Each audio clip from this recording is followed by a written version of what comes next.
Plastics are being used to such an extent throughout the world that we may well ask what was used before its discovery. Before 1950, plastic was barely a part of American life. So, how did our culture become so plastic?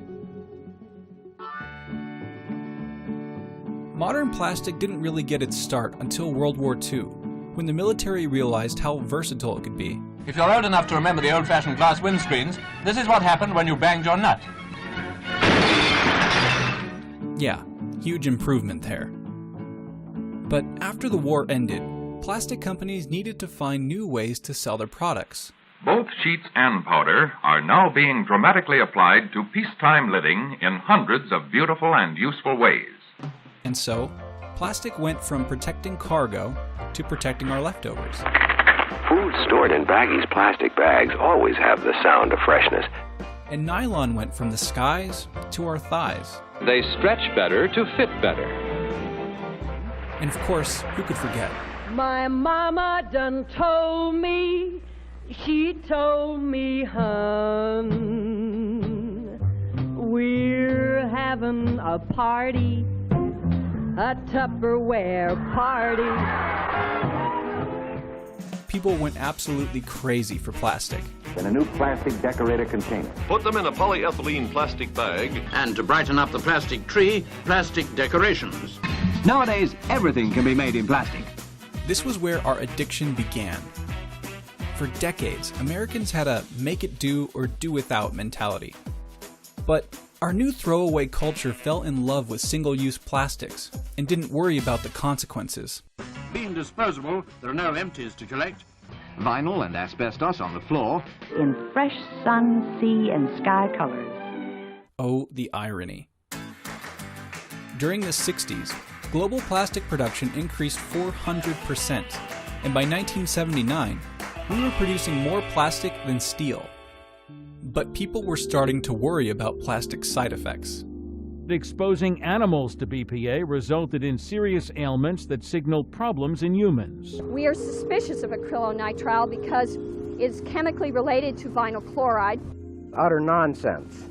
Side note, they were talking about these bottles specifically, which were created by Coca-Cola and Monsanto in 1975.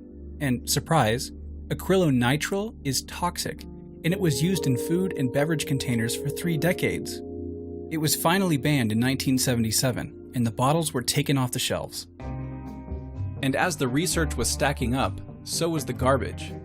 Due to a landfill shortage, a ship nicknamed the Garbage Barge made headlines in 1987 after it wandered the shorelines for months looking for a place to dump its trash. And it got people talking. It may seem odd to you that for such a large country we're having trouble with our garbage, but we're drowning in this stuff.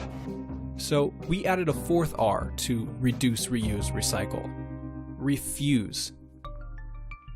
With that, in 2007, San Francisco banned plastic bags. They end up as a litter problem. The city has to spend tens of millions of dollars cleaning up that litter problem. They get in the ocean and they're ingested by marine mammals, turtles. They cause huge problems there. The measure would require stores to offer only bags made of recyclable paper, reusable cloth, or new bio bags that can be turned into compost. Powerful plastic lobbies freaked out, worrying that the trend would catch on, and spent millions trying to overturn the statewide bill in 2015. They also successfully lobbied states to preemptively ban plastic bag bans, under the guise of protecting the consumer in the grocery stores. And so, the plastic bag remains, as does our plastic addiction.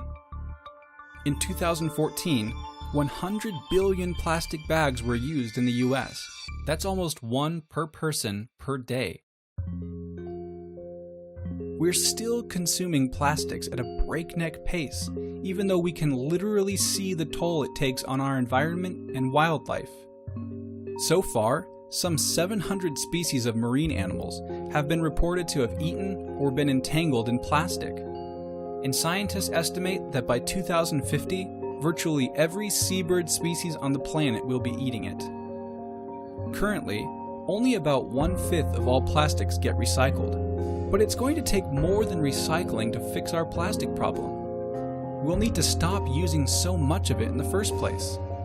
If we want to save our world, and ourselves, we have to decide: planet or plastic.